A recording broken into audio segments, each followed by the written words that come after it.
Bonjour les amis, c'est de tout mon cœur que je vous parle pour la première fois en vidéo que je compte partager sur ma page Facebook. Voilà, ça me donne un petit peu de stress, mais du bon stress.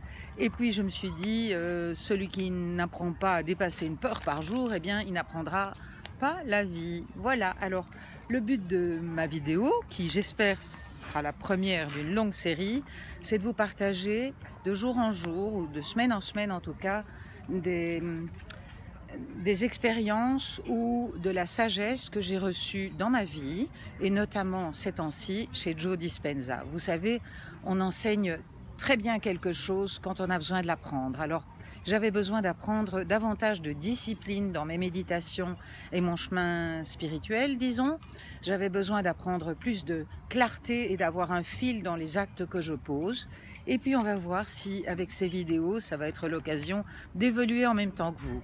Et puis il y a une autre chose aussi, c'est que j'adore donner et transmettre ce en quoi je crois.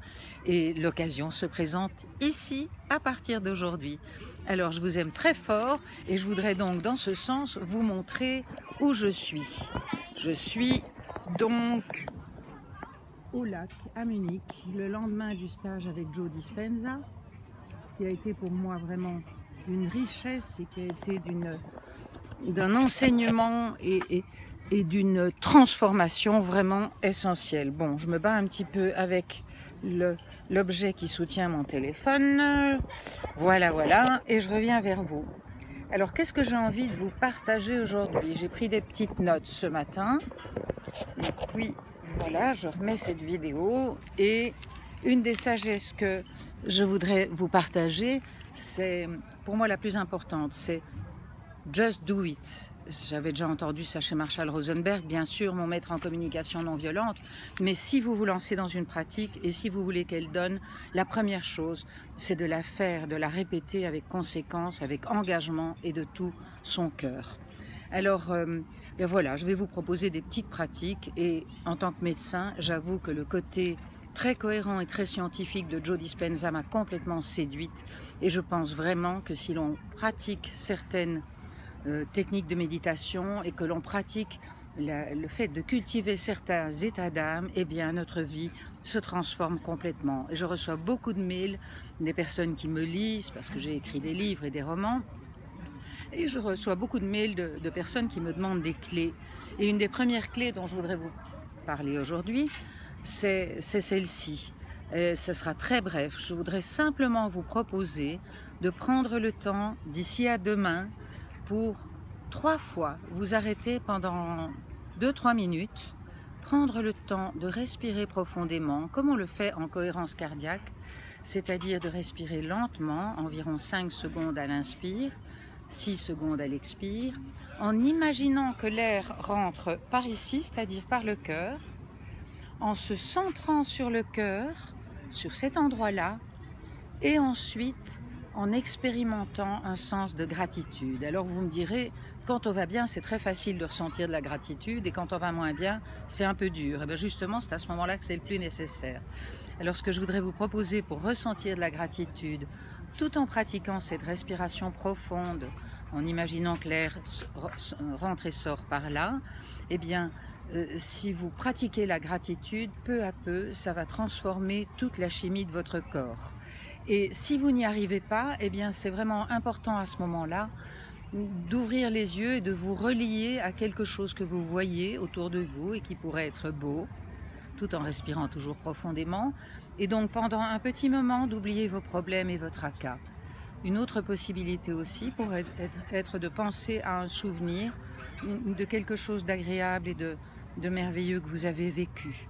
Et alors une troisième pratique que j'aime beaucoup faire et que je donne pour certains qui ne sont peut-être pas en difficulté en ce moment, c'est de vous sentir reconnaissant pour quelque chose à quoi vous aspirez arriver dans votre vie et qui n'est pas encore là. Par exemple, vous pourriez vous dire: je suis reconnaissant ou reconnaissante de rencontrer et de vivre avec le partenaire juste et idéal pour moi. Et vous pourriez par exemple être célibataire et un peu découragé quant à parvenir à créer un couple.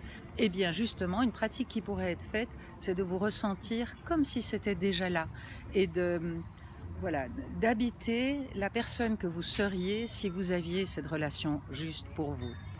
Voilà, alors je ne sais pas si j'ai été très claire, je vais me réécouter pour voir, et puis si c'est pas parfait, c'est un de mes défis aussi, c'est d'apprendre à me montrer même quand je ne suis pas tout à fait parfaite. Donc je vous rappelle la synthèse de la méditation que je vous propose. Vous arrêtez 2 ou 3 minutes si possible 3 fois par jour. Respirez profondément en imaginant que l'air entre et sort par le niveau de votre cœur.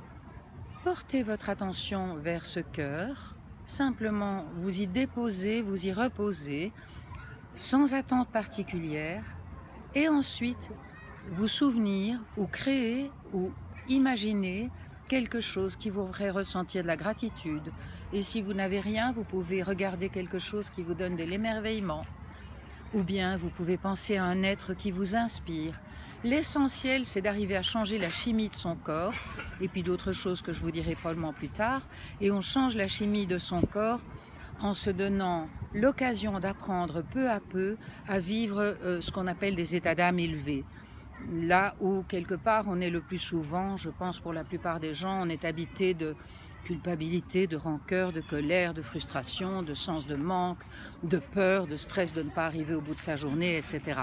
Donc ce que je vous demande maintenant, c'est de cultiver autre chose et de faire ça jusqu'à ce qu'on se reparle 2 à 3 minutes, 2 à 3 fois par jour. Et puis si vous m'écrivez pour me dire ce que ça vous a fait, en bon ou pas, eh bien ça sera vraiment génial. Je ne vous promets pas de répondre à chacun, mais je serai en tout cas ravie d'avoir de vos nouvelles. Et je vous embrasse de tout mon cœur. Au revoir.